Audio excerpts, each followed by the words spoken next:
¿Qué tal, gente? Estamos con otra parte de la novela de Lovecraft, en la noche de los tiempos, la parte 3. El próximo video en subir será de terror, ya que la sección ha tenido muchas vistas últimamente, así que sin más retrasos comenzamos.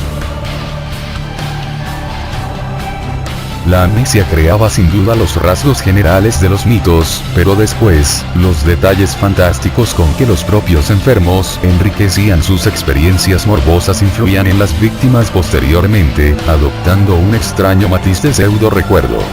Yo mismo, durante mis años de enajenación, había leído y oído infinidad de leyendas primitivas, como puso de manifiesto mi ulterior investigación. No era natural, pues, que mis sueños sufrieran la influencia de los datos asimilados durante mi estado secundario. Había mitos que se relacionaban con ciertas leyendas oscuras sobre la existencia de un mundo prehumano, y especialmente con las de origen hindú, que hablan de espantosos abismos de tiempo y forman parte del saber de los actuales teósofos. El mito primordial y los modernos casos de amnesia coincidían en suponer que el género humano es tan solo una, quizá la más insignificante, de las razas altamente evolucionadas que han gobernado los misteriosos destinos de nuestro planeta. Según esto, hubo seres de forma inconcebible que habían levantado torres hasta el cielo y ahondado en los secretos de la naturaleza, antes que el primer anfibio, remoto antepasado del hombre, saliese de las cálidas aguas de la mar, hace 300 millones de años. Algunos de aquellos seres habían bajado de las estrellas. Otros eran tan viejos como el cosmos. Otros se desarrollaron vertiginosamente de gérmenes de la Tierra, tan alejados de los primeros orígenes de nuestro ciclo evolutivo, como estos de nosotros mismos. En tales mitos se hablaba de miles de millones de años, y de misteriosas relaciones con otras galaxias y otros universos. En ellos, sin embargo, no existía el tiempo tal como lo concibe el hombre. Pero la mayor parte de esas leyendas y esas visiones se refería a una raza relativamente tardía, de constitución extraña y complicada, distinta de cualquier forma de vida conocida por la ciencia actual, que se había extinguido tan solo 50 millones de años antes de la aparición del hombre. Según los mitos, había sido la raza más poderosa de todas, porque únicamente ella había conquistado el secreto del tiempo. Esta raza conocía la ciencia de todas las civilizaciones pasadas y futuras de la Tierra, ya que sus espíritus más poderosos poseían la facultad de proyectarse en el pasado y en el futuro, salvando incluso abismos de millones de años, con objeto de estudiar el saber de cada época. De las conquistas de esta raza, derivaban todas las leyendas de profetas, incluidas las pertenecientes a ciclos mitológicos humanos. Sus inmensas bibliotecas conservaban innumerables textos y grabados, que resumían toda la historia de la Tierra. En ellos se describía cada una de las especies que existieron o llegarían a existir, con especial referencia a sus artes, sus realizaciones, sus lenguas y su psicología. Gracias a esta ciencia incalculable, la gran raza tomaba de cada era y de cada forma de vida, las ideas, las artes y las técnicas que mejor convinieran a sus propias condiciones y circunstancias.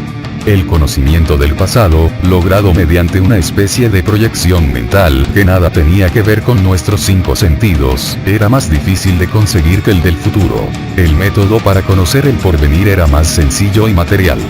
Con ayuda de ciertos aparatos, la mente se proyectaba en el tiempo futuro, tanteando su camino por medios extrasensoriales, hasta que localizaba la época deseada. Luego, después de varios ensayos preliminares, se apoderaba de uno de los mejores ejemplares de la forma de vida dominante en dicho periodo. Para ello, se introducía en el cerebro del organismo escogido y le imponía sus propias vibraciones, en tanto que la mente así desplazada se hundía en la noche de los tiempos, hasta la misma época del intruso, en cuyo cuerpo permanecía hasta que se efectuase el proceso inverso. Entre tanto, la mente desplazada se proyectaba a su vez hacia la época y el cuerpo del espíritu invasor era cuidadosamente vigilada. Se impedía que dañase el cuerpo que ocupaba y se le extraían todos los conocimientos útiles por medio de interrogatorios especiales, que a menudo se realizaban en su propia lengua, cuando la gran raza era capaz de expresarse en ella, merced a anteriores exploraciones del futuro. Si el espíritu secuestrado provenía de un cuerpo cuyo idioma no podía reproducir la gran raza por falta de órganos adecuados, se recurría a unas máquinas ingeniosísimas, en las cuales era posible reproducir cualquier lengua extraña como en un instrumento musical. Los miembros de la gran raza eran como enormes conos rugosos de unos 4 metros de altura y tenían la cabeza y los demás órganos situados en el extremo de unos tentáculos retráctiles que les nacían en el mismo vértice del cono. Se comunicaban entre sí por medio de castañeteos y roces ejecutados con las garras o pinzas en que terminaban 2 de sus 4 miembros tentaculares, y avanzaban dilatando y contrayendo una capa muscular viscosa situada en la parte inferior de sus bases, de unos 3 metros de diámetro. Una vez disipado el aturdimiento del espíritu cautivo, y, suponiendo que viniese de un cuerpo totalmente distinto a los de la gran raza, perdido ya el horror por la forma extraña de su nuevo cuerpo provisional, se le permitía estudiar su situación y adquirir la portentosa sabiduría de esa raza. Con las debidas precauciones, y a cambio de determinados servicios, se le permitía recorrer aquel extraño mundo en gigantescas aeronaves o en inmensos vehículos semejantes a embarcaciones atómicas que surcaban las grandes carreteras, y penetrar libremente en las bibliotecas que guardaban documentos sobre el pasado y el futuro del planeta. Esto reconciliaba a muchos espíritus cautivos con su destino. Y no era de extrañar, puesto que se trataba únicamente de inteligencias muy elevadas, para las cuales el descubrimiento de los misterios insondables de la Tierra, capítulos concluidos de un pasado inconcebiblemente remoto y torbellinos vertiginosos del tiempo por venir, constituye siempre, a pesar de los horrores que puedan salir a la luz, la suprema experiencia de la vida. En ocasiones, algunos eran autorizados a reunirse con otras inteligencias cautivas procedentes del futuro. De este modo, era posible cambiar impresiones con otros seres inteligentes de 100.000 o 1.000.000 de años antes o después de sus propias épocas. Y a todos se les invitaba a escribir, cada uno en su lengua, detallados informes de sus respectivos periodos, los cuales pasaban a engrosar los grandes archivos centrales. Puede añadirse que había ciertos cautivos cuyos privilegios eran infinitamente superiores a los de los demás. Eran los desterrados a perpetuidad, seres del futuro despojados de sus cuerpos por los espíritus más elevados de la gran raza que, abocados a la muerte, trataban de evitar así la extinción de sus inteligencias. Tales desterrados melancólicos no eran tan numerosos como sería de esperar, ya que la longevidad de la gran raza reducía su apego a la vida, especialmente entre sus individuos superiores, capaces de proyectarse indefinidamente hacia tiempos remotos. De estos casos de proyección permanente se habían derivado muchos de aquellos desdoblamientos duraderos de personalidad recogidos en la historia, incluso en la del género humano. En cuanto a los casos ordinarios de exploración, cuando la mente proyectada en el futuro había aprendido lo que deseaba, construía un aparato como el que le había permitido su viaje por el tiempo, e invertía el procedimiento de proyección. Así regresaba a su cuerpo y época, mientras el espíritu cautivo recuperaba su correspondiente cuerpo orgánico del futuro.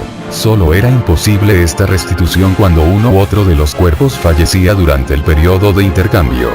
En tales casos, naturalmente, el espíritu explorador, como el de los que habían huido de la muerte, se veía obligado a vivir la vida de un cuerpo extraño del futuro, o bien el alma cautiva, como la de los desterrados perpetuos, tenía que terminar sus días en el pasado bajo la forma de la gran raza. Este destino era menos horrible cuando el espíritu cautivo pertenecía también a la gran raza, lo cual no era raro, ya que, como es natural, dicha raza estaba profundamente interesada en su propio futuro. El número de desterrados perpetuos de la gran raza era escaso, debido a las tremendas penas con que castigaban a los moribundos que pretendían usurpar un cuerpo futuro de su propia estirpe. Por medio de la proyección, dichas sanciones se infligían a los espíritus transgresores en sus propios cuerpos futuros recién invadidos. A veces eran obligados incluso a efectuar la restitución del cuerpo usurpado. Se habían descubierto, y corregido, casos muy complejos de desplazamiento de espíritus exploradores, o mentes ya cautivas, provocados por otros individuos procedentes de diversas épocas del pasado. Desde el descubrimiento de la proyección mental, había en todas las épocas un porcentaje pequeño pero reconocible de los individuos de la gran raza, pertenecientes a edades pretéritas, que permanecían en sus cuerpos prestados durante un tiempo más o menos largo. Cuando una mente cautiva de origen extranjero era restituida a su propio cuerpo futuro, se la purificaba mediante una complicada hipnosis mecánica de todo cuanto hubiera aprendido en la época de la gran raza. Esta purificación se hacía en atención a ciertas consecuencias catastróficas que podían acarrear con el traslado de esas enormes cantidades de saber a un mundo futuro. Siempre que el saber de la gran raza se había filtrado hasta otras edades, se habían producido, y seguirían produciéndose en ciertos momentos de la historia, grandes desastres. Según las viejas crónicas, eran precisamente dos de esas filtraciones, las que habían permitido a la humanidad descubrir lo poco que sabía acerca de la gran raza. En la actualidad, de aquel mundo remoto y distante apenas quedaban unas cuantas ruinas ciclópeas en algún rincón apartado y en los abismos oceánicos, y los textos fragmentarios de los terribles manuscritos gnacóticos. De esta forma, la mente liberada regresaba a su propia época con una visión muy vaga de su estancia en ese otro mundo. Se le extirpaba la mayor cantidad posible de recuerdos, de manera que en la mayoría de los casos solo conservaba un vacío de sueños nebulosos de ese período. Algunos espíritus recordaban más que otros, y el azar, conjuntando a veces los recuerdos brumosos, había permitido en ocasiones que el futuro vislumbrase fugazmente su propio pasado prohibido. Indudablemente en ninguna época de la historia de la Tierra ha dejado de haber sectas místicas o esotéricas que venerasen en secreto esos vislumbres de otro mundo. En el Necronomicon se menciona a este respecto que entre los seres humanos ha existido un culto de esta naturaleza, encaminado a facilitar el regreso de los espíritus procedentes de la época de la gran raza. Y mientras tanto, la gran raza misma, bordeando los límites de la omnisciencia, se dedicaba a intercambiar sus espíritus con los moradores de otros planetas, y a explorar sus pasados y sus futuros. Asimismo, trataba de remontarse, cara al pasado, hasta el origen de aquel orbe negro, perdido en el espacio y el tiempo, de donde procedía su propia herencia intelectual, ya que sus espíritus eran más viejos que sus estructuras orgánicas. Los habitantes de un orbe agonizante e incalculablemente antiguo, conocedores de los últimos secretos, habían buscado en el porvenir un mundo, unas especies nuevas capaces de garantizarles larga vida. Una vez determinada la raza del futuro que reunía las condiciones más idóneas para albergarlos, sus espíritus emigraron a ella en masa. Así fue como se apoderaron de los seres cónicos que habían poblado nuestra Tierra hace 1 billón de años. De este modo surgió la gran raza en la Tierra, en tanto que los espíritus desposeídos fueron proyectados por millares hacia el pasado, y se vieron condenados a morir en el horror de unos organismos extraños que pertenecían a un mundo extinguido. Más tarde, la gran raza tendría que enfrentarse nuevamente con la muerte, si bien lograría sobrevivir, una vez más, lanzando al futuro a sus espíritus más selectos, que ocuparían los cuerpos de otra especie biológica de mayor longevidad. Tal era la epopeya que parecía desprenderse del conjunto de mitos y alucinaciones estudiados por mí. Cuando, en 1920, terminé de poner en orden los resultados de mi investigación, sentí un alivio en la ansiedad que me había dominado al principio. Después de todo, y a pesar de los desvaríos suscitados por oscuras emociones, no era explicable todo lo que me pasaba. Una eventualidad cualquiera pudo haberme inclinado a estudiar las ciencias esotéricas durante mi estado de amnesia, y de ahí que leyese todas esas horrendas historias y me relacionara con los miembros de cultos antiguos y maléficos, lo cual me había proporcionado material suficiente para los sueños y los trastornos emocionales que llevaba padeciendo desde que recobré la memoria. Por lo que se refiere a esas notas marginales, escritas en fantásticos jeroglíficos y lenguas desconocidas para mí, que los bibliotecarios me atribuían, tampoco eran decisivas. Podía haber aprendido someramente esas lenguas durante mi amnesia. En cuanto a los jeroglíficos, sin duda los había forjado mi fantasía a partir de las descripciones leídas en las viejas leyendas, introduciéndolos después en mis sueños. Traté de comprobar algunos pormenores dirigiéndome a ciertos dirigentes de cultos secretos, pero nunca conseguí establecer relaciones satisfactorias con ellos. A veces, el paralelismo existente entre tantos casos de épocas tan distintas me preocupaba como el principio. Pero me tranquilicé, diciéndome que las leyendas terroríficas estaban indudablemente más extendidas en el pasado que en el presente. Era probable que todas las demás víctimas de crisis análogas a la mía hubiesen sabido a fondo, y desde mucho tiempo atrás, los relatos que llegaron a mi conocimiento durante mi amnesia. Al perder la memoria se habían tomado a sí mismos por los personajes de tales fantasías, por los fabulosos invasores que suplantaban el espíritu de los hombres, y emprendían la búsqueda de un saber que creían poder conseguir en un imaginario pasado prehumano. Así fue como se apoderaron de los seres cónicos que habían poblado nuestra Tierra hace 1 billón de años. De este modo surgió la gran raza en la Tierra, en tanto que los espíritus desposeídos fueron proyectados por millares hacia el pasado, y se vieron condenados a morir en el horror de unos organismos extraños que pertenecían a un mundo extinguido. Más tarde, la gran raza tendría que enfrentarse nuevamente con la muerte, si bien lograría sobrevivir, una vez más, lanzando al futuro a sus espíritus más selectos, que ocuparían los cuerpos de otra especie biológica de mayor longevidad. Tal era la epopeya que parecía desprenderse del conjunto de mitos y alucinaciones estudiados por mí. Cuando, en 1920, terminé de poner en orden los resultados de mi investigación, sentí un alivio en la ansiedad que me había dominado al principio. Después de todo, y a pesar de los desvaríos suscitados por oscuras emociones, no era explicable todo lo que me pasaba. Una eventualidad cualquiera pudo haberme inclinado a estudiar las ciencias esotéricas durante mi estado de amnesia, y de ahí que leyese todas esas horrendas historias y me relacionara con los miembros de cultos antiguos y maléficos, lo cual me había proporcionado material suficiente para los sueños y los trastornos emocionales que llevaba padeciendo desde que recobré la memoria.